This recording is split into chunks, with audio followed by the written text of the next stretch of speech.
தமிழ்மணி உங்களுடைய முதற்கட்ட கருத்துக்களை கேட்கணும்னு நினைக்கிறேன்.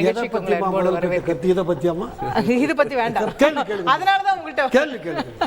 இப்போ இவருக்கு கிடைத்திருக்கக்கூடிய பிணை அப்படிங்கிறது லீகலி இந்த வழக்குல அவருக்கான ஒரு பாசிட்டிவ், இது வந்து அவரு பக்கம் கொஞ்சம் கை ஓங்கி இருக்கு அப்படின்னு எடுத்துக்கலாமா சட்டப்பூர்வமா பார்க்க? இதுல அவர் பாதிக்கப்பட்டாருன்னு தான் நான் காலையிலிருந்து நினைக்கிறேன். எந்த கட்சிக்கு இது பொருந்தும். ஒரு 15 மாதம் எந்த கட்சிக்காரர்களாக இருந்தாலும் எவ்வளவு பெரிய குற்றச்சாட்டாக இருந்தாலும், கற்பழிப்பு, கொலை, எதை வேணா எடுத்துக்கங்க, தப்பு சொல்லல. விசாரணை கைதியாக ஒரு 15 மாதம் ஒருத்தரை வச்சிருக்கிறதுங்கிறது இந்திய நாட்டு நீதித்துறைக்கு அவர்கள் பொறுப்பாக இல்லை என்பதை காட்டுகிறது தவிர, எந்த குற்றம் பண்ணாங்க தண்டிக்கப்பட்டால் அவர் சகோதரர் சொன்னது உண்மைதான், அவர் சொன்னது உண்மைதான். இன்னொன்னையும் நான் சேர்த்து சொல்லிடுறேன், ஒரு இன்கம் டாக்ஸ் ஆபீசரை அடிச்சாங்களே, தொண்டர்கள் உற்சாகமா இப்ப வெடி அதே தொண்டர்கள் தான் அடிச்சாங்க, போலீஸ் கொண்டு உட்கார வச்சுக்கிட்டாங்க, உள்ள விட இதெல்லாம் எல்லாம். அதனால அதை பத்தி எல்லாம் பேசுறதுல இப்ப எந்த விதமான முறையும் இல்லை. இது அவருக்கு முதல்லயே கொடுத்திருக்கணும். இப்பயும் சுப்ரீம் கோர்ட் தப்பு பண்ணிட்டதாக கருதுகிறேன் நான். காலையிலிருந்து இந்த கருத்து ஒரு 3 மாத காலம் 6 மாத காலத்தில் மிக அதிகபட்சம் நான் சொல்றது, ட்ரையல் நடத்த முடியல. 1000 காரணங்கள் இருக்கலாம் அதற்கு. அப்படின்னா அவனை பிணையில் விட்டுறணும். அதை சொல்ல உச்சநீதிமன்றம் இன்னைக்கும் தயாரா இல்லை. அந்த காரணத்தை சொல்லல அப்படிங்கிற அல்ல, சொல்லி மற்ற எல்லா நீதிமன்றங்களுக்கும் இதை வழிகாட்டுதலா கொடுத்திருந்தா நான் அதை பாராட்டியிருப்பேன். ஓகே, இன்னைக்கு வரை கிட்டத்தட்ட நீங்க சொல்றது தானே, அதாவது இது வரைக்கும் அவங்க வழக்குல ப்ராக்ரஸ் இல்லைன்னு சொல்லி தானே விடுவிச்சிருக்காங்க. இல்ல மேடம், வழிகாட்டுதல்ங்கிறது 1 2 3 இன்னன்னு ஆனா விட்டுறலாம் அப்படின்னு ஒரு பொதுவா பிளாங்கெட்டா கொடுக்கணும். பிளாங்கெட் இல்லம்மா, ஃபார்முலா ABCD எல்லா பிளாங்கெட் வேற ஃபார்முலா வேற. ப்ளீஸ் இல்ல நான் கேக்குறது, இந்தியா முழுவதும் இந்த மாதிரி குறிப்பிட்ட காலங்கள் இருந்துனா அப்படின்னு ஒரு ரூல்ஸ் ஃப்ரேம் பண்ணனும். ஆரம்பிக்கலன்னா பண்ணிருக்கு கொடுத்துரு. யாரா இருந்தாலும் அந்த கட்சி கிச்சி குற்றங்கள் வெளில போக வேண்டாம். ஓகே, நான் வேற மாதிரி கேட்கிறேன். அவரை உள்ள வச்சிருந்தனால அவருக்கு என்ன தீமை? கொஞ்சம் தயவு செய்து சவுண்டை விட்டுட்டு நம்ம யோசிச்சு பார்ப்போம். என் காசுல அவர் சாப்பிட்றாரு. ஆமாங்க, நான் கட்டுற இவர் கட்டுற வரிப்பணத்தில் அவரு சகோசமா. உங்களுக்கு தண்டிச்சிருந்தா உத்தியோகம் உண்டு. அவருக்கு ஏதாவது உத்தியோகம் IAS ஆஃபீஸராக இருந்தால் கூட தோட்ட வேலை செய்யக்குள்ள உட்காந்துக்கிட்டு வேடிக்கை பார்க்கணும், கணக்கு எழுதணும்.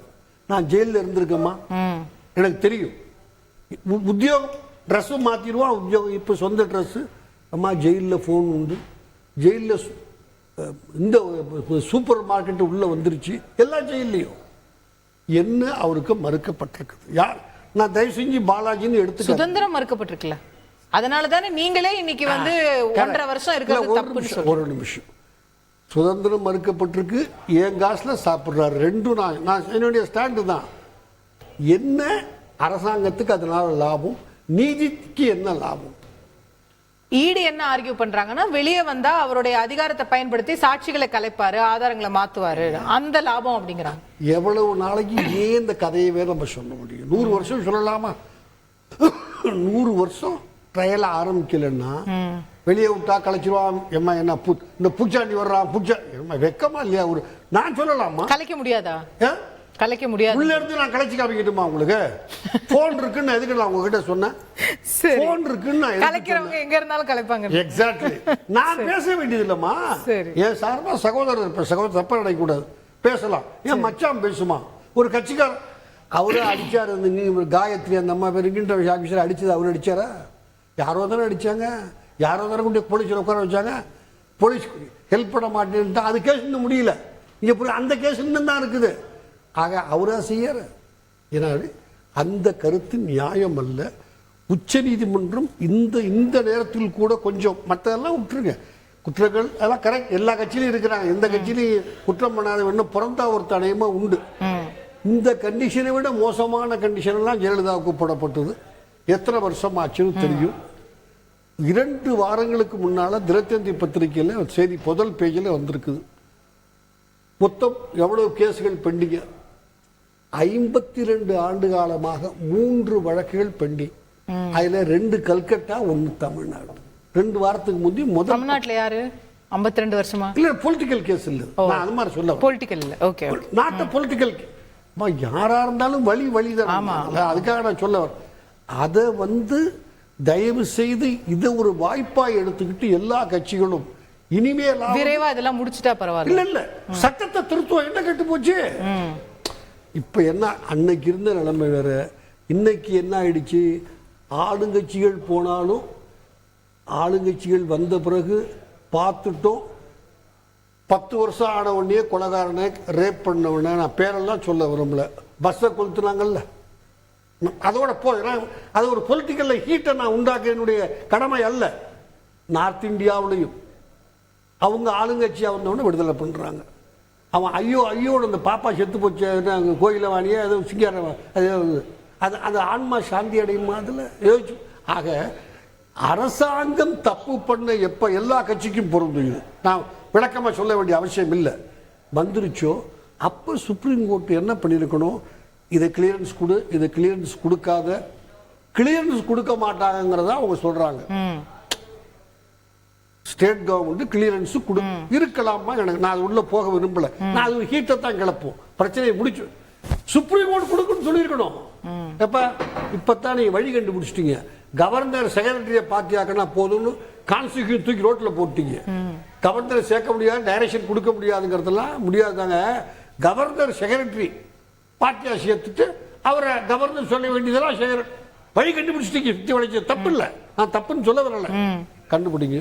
இன்னொன்று, இதையே ஒரு 3 மாசத்துக்கு அங்கே உள்ள இருந்தா என்ன செய்ய முடியுமோ அந்த சுதந்திரங்களை இவ்வளவு பெரிய டெக்னாலஜிக்கல் அட்வான்ஸ்மெண்ட் நமக்கு வந்துருச்சு. ஏதாவது ஒரு மெத்தட், ஒரு ஆப் கண்டுபிடிங்க. எப்பா வீட்டுக்கு போறியா, போ, இந்த ஆப்பை உடம்புல வச்சுக்கணும், நீ எங்க இருக்குன்னு எங்களுக்கு காமி, ட்ராக் பண்ணுவோம், எனக்கு தெரியும். உனக்கு உள்ள முன்னாடி கிடையாது, புள்ள கிடையாது, உள்ள இருந்தீங்கன்னா பொண்டாட்டி புள்ள கூட இரு, நாங்க தடுக்கல. உன் சொத்தெல்லாம் நீங்க எங்கெல்லாம் போறீங்கன்னு நாங்க கண்காணிப்போம். ஆமா, நீ வேற எங்கேயாவது போகணுமா இப்ப சொல்றீங்கல்ல, அந்த மாதிரி புது மெத்தட்ஸை கொண்டு வரலாம். அதை செய்யணுமே தவிர அதை அரசியல்வாதிகள், அனுபவம் உள்ளவங்க, டாக்டரேட் வாங்கினவங்க எல்லாம் பேசணும். சவுண்டு விட்டு என்ன யாரையும் காப்பாற்ற முடியாதுங்க. நான் பல லீகலா இன்னும் 2 டவுட். இப்போ அவர் அமைச்சர் ஆறதுக்கு தடை இல்லை இல்லையா? அவர் எதுவாக இருப்பதற்கும், கணவனாக இருப்பதற்கும், தந்தையாக இருப்பதற்கு, அது வேற. அமைச்சர் போது அது கான்ஸ்டிடியூஷனல் போஸ்ட் இல்ல, எங்க இருக்குங்க? எப்ப யார் கண்டுபிடிச்சா இது? இல்லையே, தடை இல்ல. இல்லாத கிளப்பி இப்போ அவர் இப்ப அந்த வழக்கு மூல வழக்கு இப்போ பெயில்ல தான் வந்திருக்காரு. இப்போ மூல வழக்கு இருக்கு இல்லையா?